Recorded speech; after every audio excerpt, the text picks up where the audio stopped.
할렐루야. 아멘. 여러분, 지난 한 주간도 하나님의 은혜로 승리하셨을 줄로 믿습니다. 오늘도 주께서 거룩한 날을 허락하셨습니다. 하나님 앞에 구별되어 우리의 삶을 드리고 이제 주의 은혜의 삶, 기뻐하신 삶을 살아가겠다 고백하는 우리의 결단이 하나님 기뻐 받으시는 예배인 줄로 믿습니다. 지난 시간에 이어서 주의 만찬에 대해서 말씀을 나누고 있습니다. 고린도 교회 안에는 여러 문제가 있었다고 말씀을 드렸고요. 그 중에 많은 문제의 근원적인 사실 또 문제는 갈등의 문제였다고 말씀드렸습니다. 은사를 가지고 있는 사람과 또 가지고 있지 않은 사람 사이에 갈등이 있었습니다. 누가 더 우월한가? 누가 더 많은 걸 가지고 있고 누가 더 능력이 있는가? 이런 것을 가지고 어려움이 있었습니다. 또 빈부의 격차를 가지고 많은 갈등이 있었습니다. 또 바울파, 아볼로파, 또 게바파, 예수파 등으로 나누어져 갖고 나는 누구의 영향력을 받고 나는 누구의 사람이고 나는 누구의 라인이고 이런 것들로 사실 이렇게 나누어져 있었던 것이 고린도 교회의 모습이었습니다. 사도 바울은 그런 가운데 주의 만찬의 의미를 통해서 교회 공동체가 주님 안에서 어떻게 건강하게 성장할 수 있는지에 대해 설명하고 있습니다. 지난 시간에 좀 제가 다시 요약해드리면 이 주의 만찬의 의미를 두 가지 했었죠. 첫 번째가 무엇이었죠? 예수 그리스도의 고난과 죽으심에 대해서 우리가 기억해야 된다 이렇게 말씀드렸습니다. 2000년 전의 사건이 아니라 날마다 나에게 의미가 있는 사건, 날마다 나에게 은혜가 되는 사건, 바로 그것이 십자가의 은혜와 부활의 영광이라고 말씀드렸습니다. 그래서 초대교회 성도들은요, 주님의 사랑과 은혜를 모일 때마다 기억하기 위해서, 기념하기 위해서 세족식과 주의 만찬을 모일 때마다 했어요. 모일 때마다. 성도들이 함께 모여서 서로를 격려하며 사랑의 고백을 하는 이 아름다운 식사는 뭐라고 말씀드렸어요? 애찬이라고 말씀드렸습니다. 그래서 교회, 초대교회 성도들의 삶에 힘을 주는 것은 다른 것이 아니었습니다. 가장 그 원동력은 나를 위해 죽으신 주님의 그 사랑과 은혜로 살아가는 것이었습니다. 그들의 예배는 기쁨이 있었고요. 그래서 그들의 삶에는 소망이 있었습니다. 두 번째, 주의 만찬의 의미가 무엇이에요? 공동체적인 의미를 말씀드렸습니다.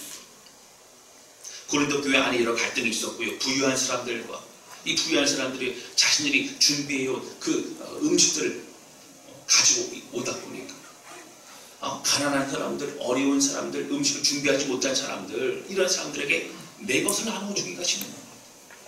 전에는 함께 먹는 게 당연했고 또 섬기고 구제하고 돕는 게 당연했는데 내 것이, 내가 가지고 있는 것이 내 것이라고 생각하기 시작하면서부터는 욕심이 나기 시작합니다. 마음이 어렵습니다. 그러면서 갈등이 되죠. 그래서 어떻게 했다고요? 부유한 사람들이 먼저 자기들이 가져온 음식을 먼저 먹어버립니다. 그래서 다른 사람들이 먹지 못하는, 또 마음의 상처가 되는 그런 일들이 있었다고 제가 말씀을 드렸습니다. 여러분, 사실 하나님은요, 함께 나누고 돌볼 때에 그 공동체를 통해서 하나님의 나라가 어떠한지를, 그 비밀을 깨닫게 해주십니다. 여러분, 교회가요, 너무 교회 안에서 우리가 신앙생활 하면서 저 천국이 소망이 되어질 때에 그 교회는 건강한 교회가 되는 거예요. 할렐루야. 그러니까 우리가 만약에 천국을 소망하지 않는다 그러면 천국의 맛보기가 교회 공동체인데 천국이 소망이 잘 안 되면 우리 공동체가 사실 건강한 공동체가 아닌 거예요. 이 땅이 좋고 세상이 좋고 그런 공동체일 수밖에 없다라고 하는 것입니다. 어쨌든 이런 이기적인 신앙 공동체 안에서 서로 상처를 주게 되었습니다. 그래서 사실 하나님은 함께 서로 겸손하게 섬기라고, 애찬과 주의 만찬을 통해서 오히려 다른 사람들 섬길 수 있는 기회라고 말씀해 주셨습니다. 예수님은 공동체의 사랑을 강조하셨어요. 이 내 이웃을 내 몸과 같이 사랑하라고 하셨어요. 주님의 보혈에 피값으로 세워진 바로 교회 공동체는 주님의 공동체라고 주님이 말씀하셨습니다. 그래서 이러한 갈등과 교만으로 주의 만찬에 대해서 이런 어려움이 있는 것을 보면서 사도 바울은 진노합니다. 경고합니다. 그리고 그들을 책망하고 있는 모습을 볼 수가 있습니다. 그러면 주의 만찬의 세 번째와 네 번째 의미는 무엇이죠? 오늘은 제가 세 번째만 좀 할 겁니다. 세 번째만 하는데 그 내용을 가지고 오늘 두 가지의 의미로 나누어서 설명을 합니다. 그래서 주의 만찬의 지난 시간에 첫 번째, 두 번째를 했고요. 오늘 세 번째를 합니다. 첫 번째, 오늘 이 본문의 말씀을 통해서 우리에게 주시는 것은 무엇입니까? 우리의 자신을 돌아보아야 된다고 합니다. 오늘 본문의 말씀 28절을 보시겠습니다. 28절을 우리 같이 읽겠습니다. 시작. 사람이 자기를 살피고 그 후에 이 떡을 먹고 이 잔을 마실지니. 아멘. 여러분, 제가 지난 시간에 말씀드린 것처럼 초대교회는 모일 때마다 주의 만찬을 했어요. 예수 그리스도의 십자가의 죽으심과 부활을 기념하는 것은 그 어떠한 신앙생활보다도 중요한 출발이고 근원적인 힘이라고 말씀드렸습니다. 그런데요, 사도 바울은 오늘 뭐라고 하죠? 우리의 자신을 살피고 난 후에 주의 만찬을 대해야 된다고 하는 거예요. 주의 만찬은 아무렇게나 어떤 생각 없이 그렇게 그냥 의식으로 다가오는 그런 행하는 것이 되면 안 된다는 거예요. 아, 오늘도 빵 먹는 시간이구나. 오늘도 그냥 잔 마시는 시간이구나. 이렇게 여겨서는 안 된다고 하는 것이죠. 예수 그리스도의 살과 피 앞에서 나는 어떠한 삶을 살고 있는가? 심각하게 우리 자신을 되돌아볼 수 있어야 된다고 하는 것입니다. 29절에서는 이렇게까지 설명을 합니다. 우리 29절 우리 같이 읽겠습니다. 시작. 주의 몸을 불편하지 못하고 먹고 마시는 자는 자기의 죄를 먹고 마시는 것이니라. 아멘.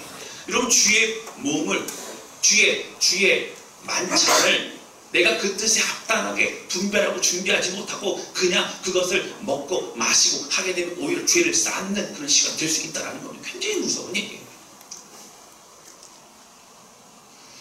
우리가 주님께서 나를 위해 죽으신 그 십자가 앞에서 부끄럽지 않은 인생을 살아야 된다는 거예요.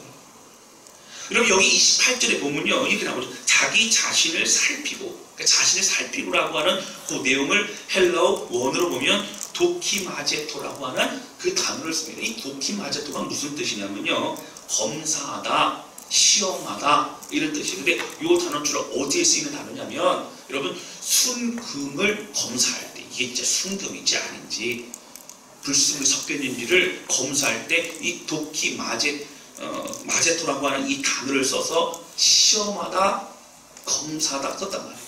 그러면 우리 자신을 돌아본 이후에라고 하는 이 뜻은 뭐예요? 정말 우리의 삶에 불순물이 들어가 있는 건 아닌가? 나는 모르는 사이에 또 죄악의 모습이 들어온 건 아닌가? 우리가 살펴보고 그리고 회개하고 돌이킨 이후에 오늘 우리가 주의 만찬을 대할 수 있어야 된다는 하는 것입니다. 여러분, 제가 죄 짓지 말고 거룩한 삶을 살라고 선포하는 거 맞는 얘기예요. 성경적인 얘기예요. 여러분, 우리는 주님 앞에 설 때 우리 안에 있는 불순물과 같은 연약함을요 내버려두면 안 돼요. 결단해야 돼요. 여러분, 회개해야 돼요. 새로워져야 돼요. 할렐루야. 여러분, 말씀에 비추어서 볼 때 죄악이 보이기 시작합니다. 전에 안 보이지만 말씀에 비추어보니까 나는 죄 있는 걸 알게 됩니다. 말씀에 비추어보면 우리 연약함이 알게 되는 것이라고 합니다. 그런데 여러분, 사실 죄악을 알고 난 이유가 더 중요해요. 사실 우리는 완전한 사람이 아니에요. 우리는 부족합니다. 우리는 연약합니다. 그래서 제일 먼저 늘 하나님 앞에서 우리의 연약함을 발견하고 그 죄악 때문에 아파하죠. 근데 문제는 무엇이냐면요,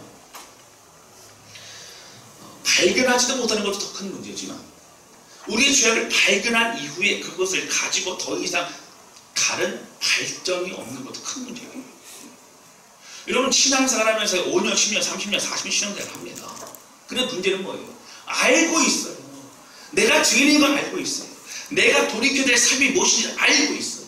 근데 문제는 뭐예요? 시도조차 하지 않을 때가 많다고.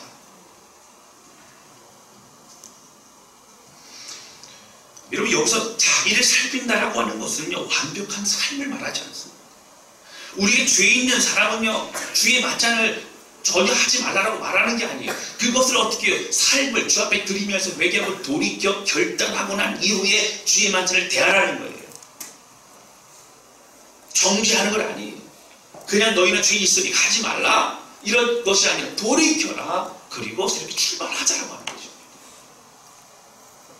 여러분 32절 볼까요? 32절 같이 읽겠습니다. 시작. 우리가 판단을 받는 것은 주께 징계를 받는 것이니 이는 우리로 세상과 함께 정죄함을 받지 않게 하려고 하시나요. 여러분 우리가 하나님 앞에 판단을 받죠. 징계도 받아요. 그런데 하나님 앞에서 받는 이 땅에서 받는 징계와 그런 판단은 사실은 괜찮아요. 어떻게 말씀 통해서 하나님은 깨닫게 하시면 그러면 돌이키면 돼요. 문제는 뭐예요? 뒤에 보시면 이는 우리로 세상과 함께 정죄를 받지 않게 하려. 우리가 세상과 함께 마지막에 정죄만 그때 돌이키지 않고 서게 되면요, 우리는 여러분 지옥 갈 수밖에 없어요. 이 땅에서 말씀을 가르쳐 주실 때에, 이 땅에서 우리가 묵상할 때 깨닫게 하실 때에 우리 그때마다 돌이키고 눈물을 흘리고 삶을 새롭게 해야 된다고 하는 것입니다. 여러분 주의 만찬을 할 때마다 우리의 삶을 되돌아보고 다시 회개의 삶으로 결단하고 돌이킬 때에 주의 십자가의 보혈과 그 사랑이 우리의 삶을 온전히 한다. 오늘 지금 말씀드린 이것은 개인적인 삶을 돌이키는 걸 말합니다. 지난 시간 보면 공동체의 모습이죠. 주의 십자가와 그 사랑이 우리를 온전히 한다는 것. 성경은 주의 만찬을 대하는 시간이 우리의 삶을 돌이키고 결단하는 시간이라고 오히려 표현합니다.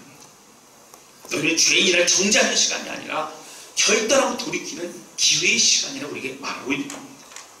여러분 죄를 발견하지 못하고 사실 되돌아볼지도 모르는 사람은 말할 것도 없지만 또한 죄를 발견해도 아무런 감정도 없고 무덤덤한 사람은 정말 안타까운 겁니다.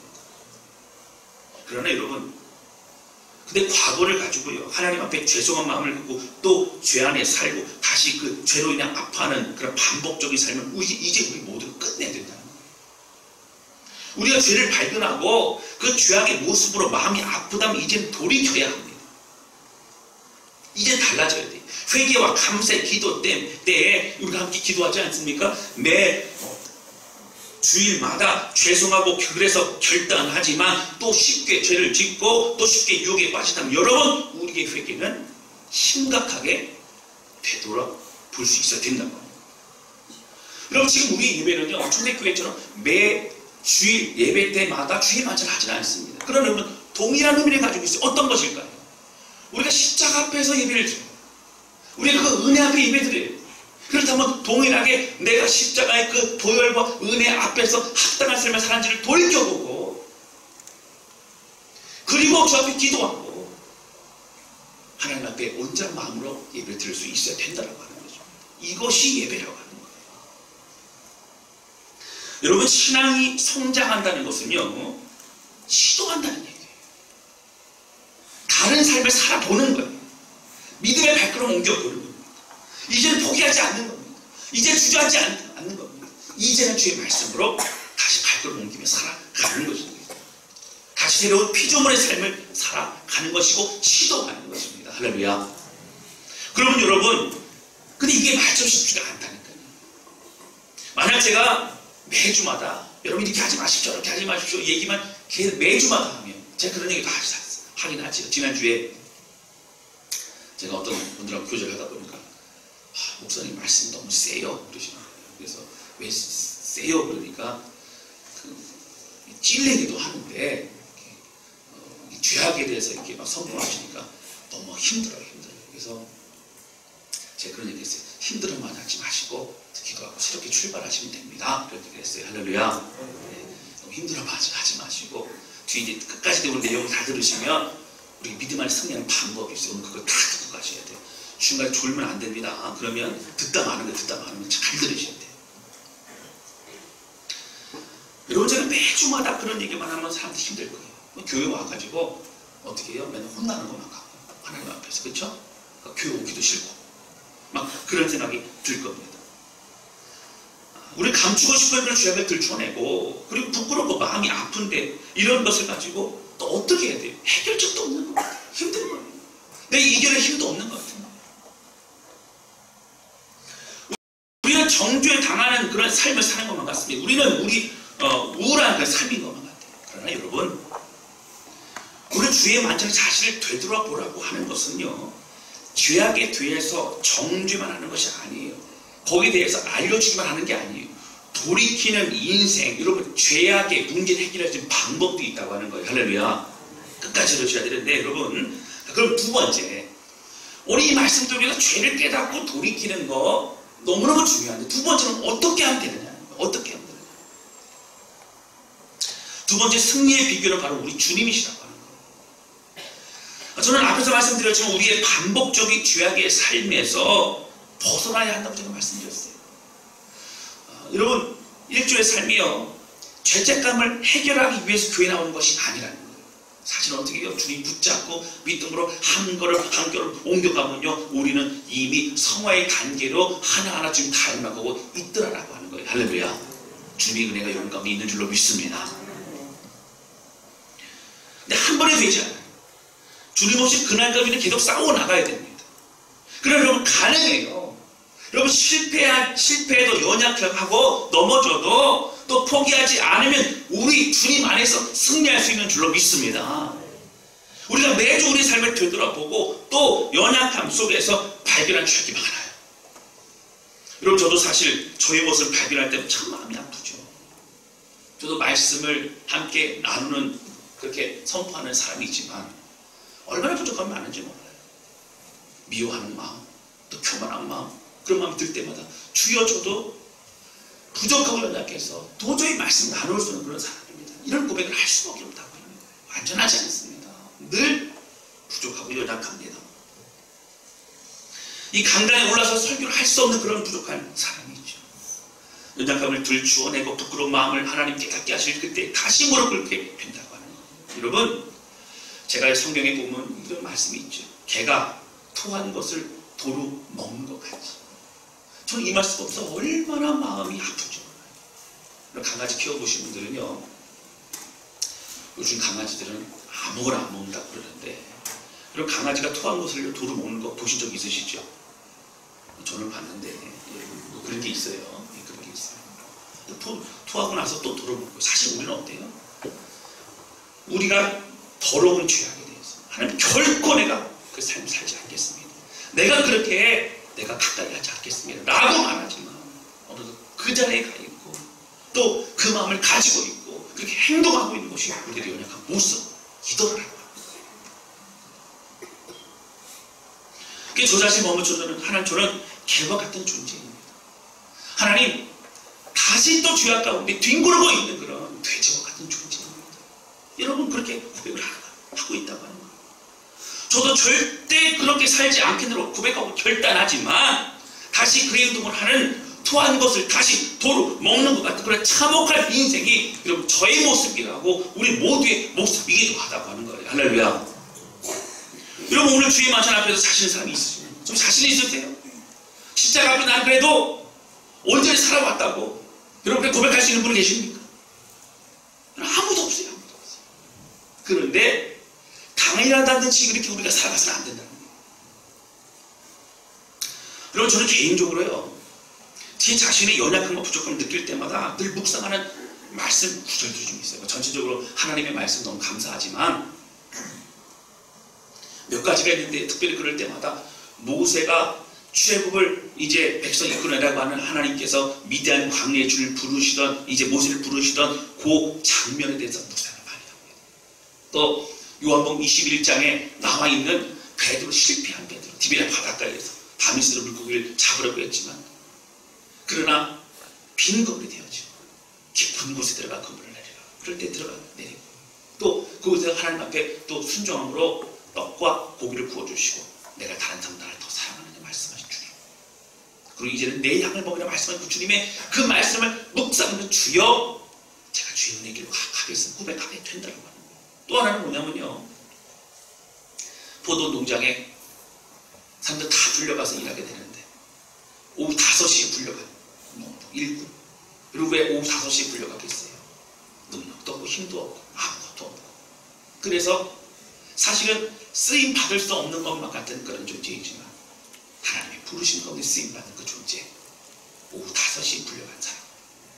여러분 그 말씀 보면 다시 믿음의 길을 걸어가게 된다라고 하는 것입니다.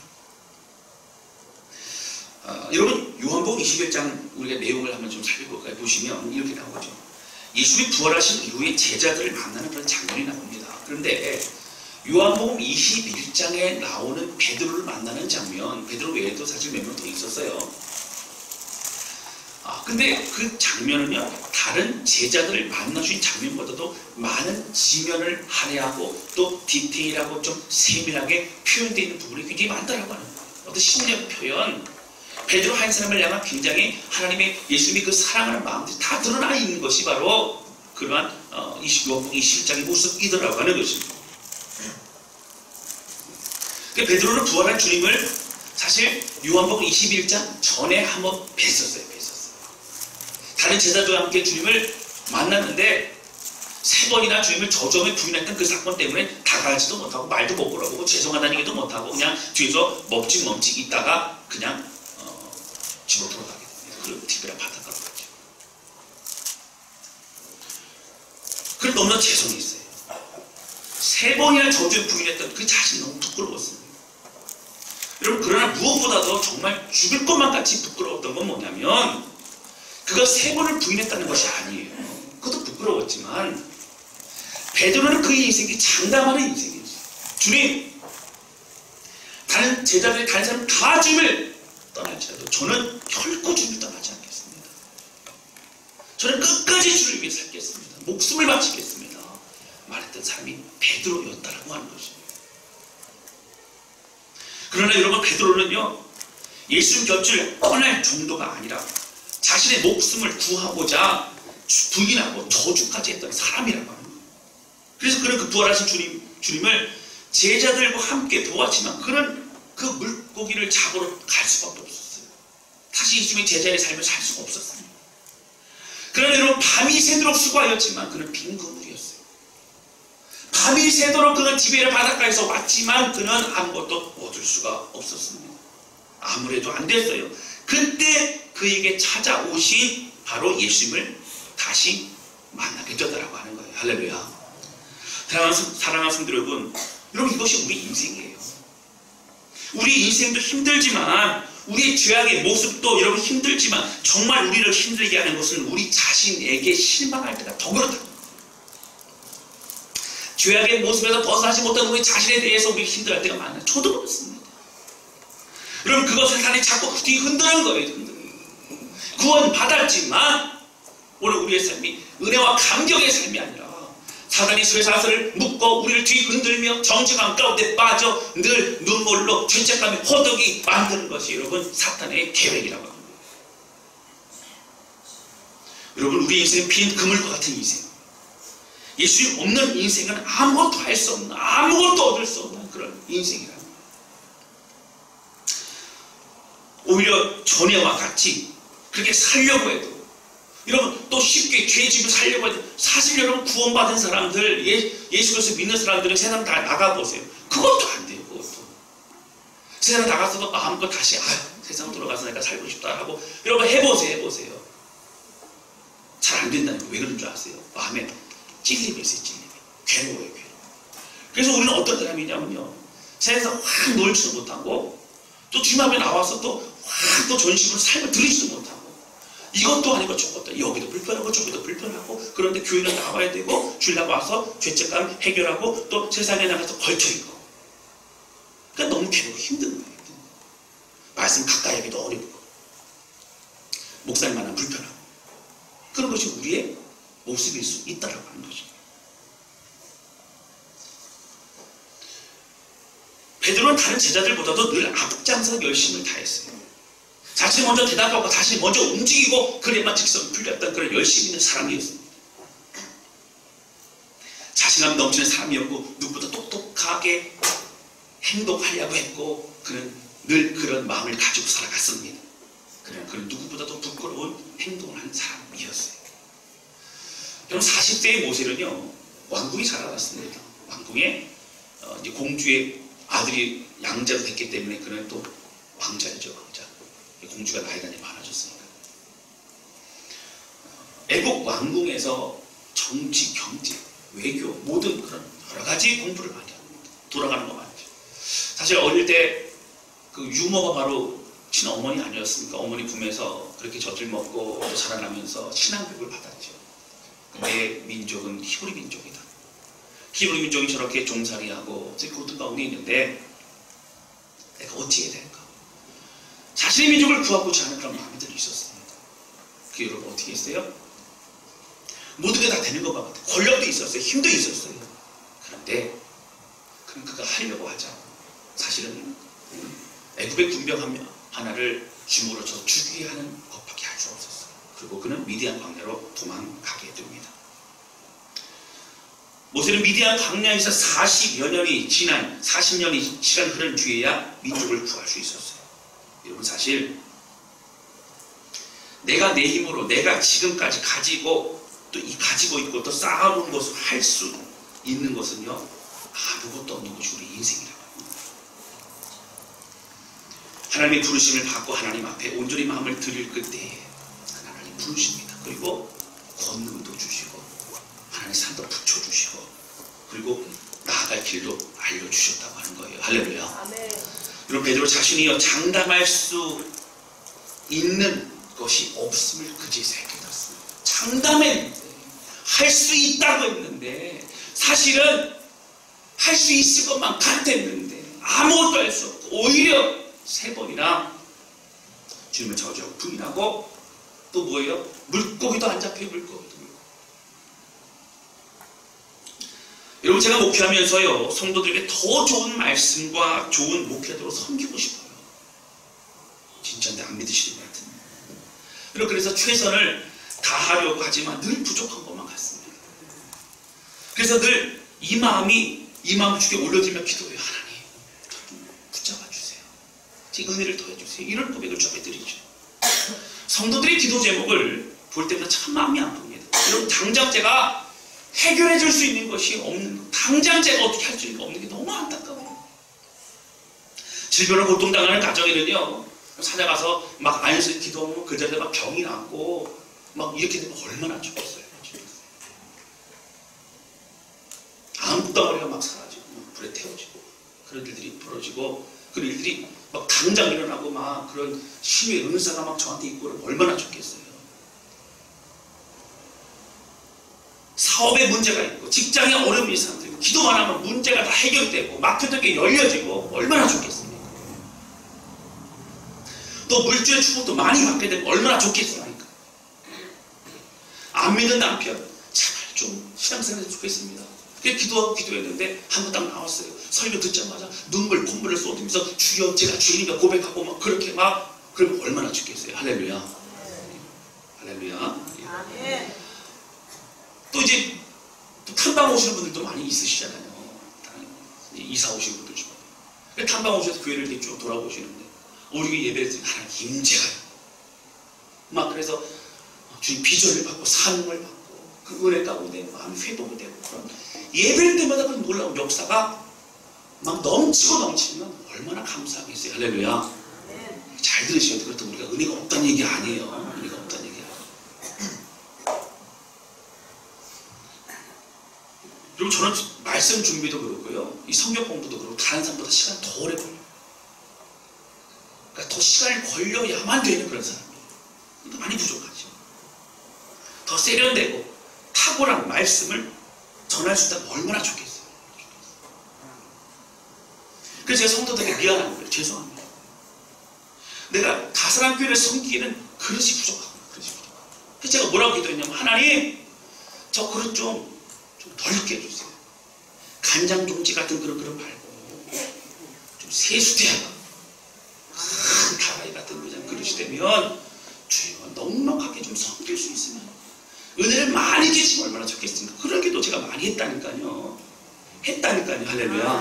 네, 안 믿으시죠? 근데 어느 날 기도하는데 주여 막 기도하는데 주님께서 그날 이 베드로에 관한 얘기 또 모세에 관한 얘기 또 오후 5시에 부름받은 이 얘기에 대해서 마음까지 그렇게 묵상하게 하시는 거예요. 그러면 이런 말씀 마음을 주십니다. 유목사 너는 그릇이 작아서 너무 미안하고 또 목회가 힘들다고 했지. 너의 그릇의 크기가 크고 작음에 관심이 많았지. 그런데 너를 감당할 수 있는 능력이라고 생각하는 그 그릇은 사실은 나 예수야. 아멘. 할렐루야. 아멘. 너희 그릇의 크기로 목회하는 것이 아니라 나를 붙잡는 믿음의 크기로 목회하는 거야. 설교의 은혜는 얼마나 많이 준비하고 탁월한 말을 잘 하느냐가 아니라 내가 원하는 합당한 말씀을 전하느냐 그렇지 않느냐. 그러면 성령께서 은혜를 주시는 거예요. 너희 그릇의 크기가 넉넉해서 감당할 만하면 얼마나 나를 의지하고 나의 뜻대로 나아갈 수 있겠니? 사실 그렇지 않다는 겁니다. 여러분, 저는 얼마나 큰 위로가 되는지 몰라요. 여러분, 우리의 직장도, 여러분, 우리의 사업도, 우리의 자녀 교육도 마찬가지입니다. 우리는 지혜 달라고 하고 능력 달라고 하고 힘 달라고 하고 환경이 열려지게 해달라고 하고 우리는 그런 기도 많이 하죠. 여러분, 하세요. 괜찮습니다. 그런데 문제는 뭐예요? 이런 모든 힘의 근원은 오직 예수 그리스도라고 하는 거예요.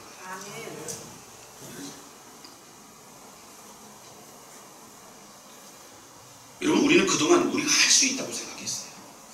내 경험은 이 정도면 계획 다 세우면 될 것 같은 거예요. 될 것 같은 거예요. 사업도 그렇고 직장생활도 그렇고 열심히 하고 또 저렇게 하고 요 자격증도 따고 이렇게 하고 나중에는 잘 될 것만 같은 거예요.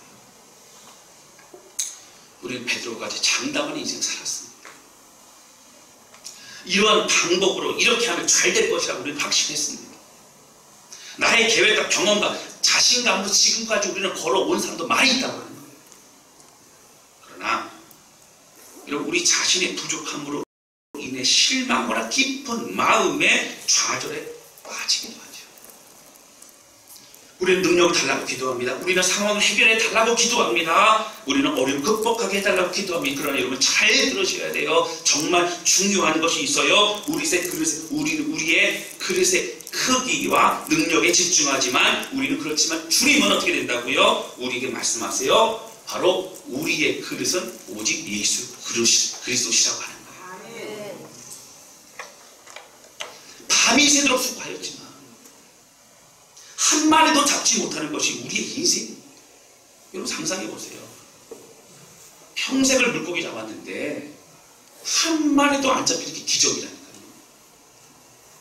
주님이 얼마나 바꾸셨겠어요. 좀 이따 베드로가 와서 그물을 던질 텐데 물고기들 정신 바짝 차려야 된다. 근처로 가면 안 돼. 그물 내릴 때 근처로 가서 하면 안 되고 그 어리버리한 저기 물고기 정신 바짝 차려. 한 마리 잡히면 안 된다. 한 마리도. 조금 잡혔다. 이러면 안 된다. 완전히 안 잡혀야 된다. 저쪽으로 머리 핀이 있어. 교통정리 하시나 힘드셨다. 그리고 그물을 내려버린다. 아무것도 안 잡혀요. 그렇게 말씀 따라 오른편에 불 내렸더니 어떻게 됐어요? 그 불이 가득 잡히게 되어졌다고 하는 거예요. 할렐루야. 그럼 그 배에 주님을 부르시면 주님이 함께 하시면 우리 인생이 주님의 허락하신 인생이 되는 줄로 믿습니다. 여러분 사실은요, 우리가 아무것도 안 잡힐 때가 언제인 줄 아세요? 그때가 되는 일이 하나도 없을 때. 생각해 보세요. 세 번이나 부인하고 죄송해서 얼굴도 못 들고 그리고 고향으로 들어와서 이제 물고기나 잡으면서 살아야겠다는데 그것도 안 잡히고 뭐라고 생각했을까? 되는 거 하나도 없다. 그럼 그때가 주님이 우리를 만나고 싶어 하시는 주님의 사인인 줄로 믿습니다. 이제 우리의 힘으로 열심히 받은 것도 그러나 빈 그물 이었던 우리 인생에 정말 주님을 모셔드려야 돼요. 그 배에 오르시게 해야 돼요. 그러면 우리 주님과 함께하는 새로운 인생을 우리가 살 수 있게 되는 것입니다. 우리 하나님 앞에 우리가 나아갈 수 있게 되는 거예요. 베드로와 같이 우리를 찾아오시고 주님 우리 마음을 열고 만나시기를 주님의 이름으로 축원합니다. 주님만 잘 대하면서 우리의 죄악의 문제도 마찬가지입니다. 우리는 내가 주를 멀리 하려고 했고 그리고 내가 죄를 짓지 않기 위해 싸워왔습니다. 그러나 싸움해야 돼요. 그러나 그 싸움은요 정말 주님과 함께하는 인생이 될 때에 우리의 삶의 문제도 죄악의 문제도 온전하게 해결이 되게 되는 줄로 믿습니다. 그래 주님 안에 있으면요 넘어져도 일어나게 된다고요. 주님 붙잡게 된다고요. 그것이 여러분 끝까지 주님 만날 때까지 힘있게 은혜로 갈 수 있게 되는 줄로 믿습니다. 완전해진다는 말 아닙니다. 성화의 과정은 지속되는 거예요. 주님의 은혜로 이제는 넘어져 다시 일어설 수 있고 낙심하지 않습니다. 다시 믿음의 길로 주님과 함께 나아가게 된다. 사랑하는 성도 여러분, 우리는 알고는 있지만 정작 주님을 바라보지 않아요. 우리는 많이 듣고 깨달았지만 우리는 정말 정작 주님을 의지하지 않는다고 하는 거죠. 주의 만찬에 대해서 말씀을 나누면서 여러분 우리를 위해 죽으신 예수님의 십자가의 사랑 앞에 우리가 어떻게 살아야 하는가의 말씀을 나누었어요. 오늘 말씀 잘 기억하시기 바랍니다. 자기를 살핀 후에 자기를 살피고 나서 오늘 십자가 앞에 주를 만날 수 있어야 된다고 합니다. 여러분 이 말씀을 기억하며 우리 안에 주님 안에 거하고 그래서 우리 주님을 의지함으로 죄악을 멀리하고 주님의 말씀의 삶으로 더욱더 가까이 나가는 저와 여러분 되실 수 있기를 주님의 이름으로 축복합니다. 여러분 걱정만 하지 마시고 나아가시기 바랍니다. 믿음으로 나아가시기 바랍니다. 앉아만 있지 마시고 이제 벌떡 일어나 걷고 뛰시기 바랍니다. 할렐루야. 할렐루야. 우리 주님이 지금도 우리와 함께 하시면 믿으시기 바랍니다. 여러분 제가 말씀드렸어요. 우리 죄악의 사람이 있지만 정말 주님 붙잡을 때 일어날 수 있어요. 오늘 이 말씀 기억하면서 우리 찬양주 앞에 부르고요. 우리 함께 기도하는 시간 갖도록 하겠습니다.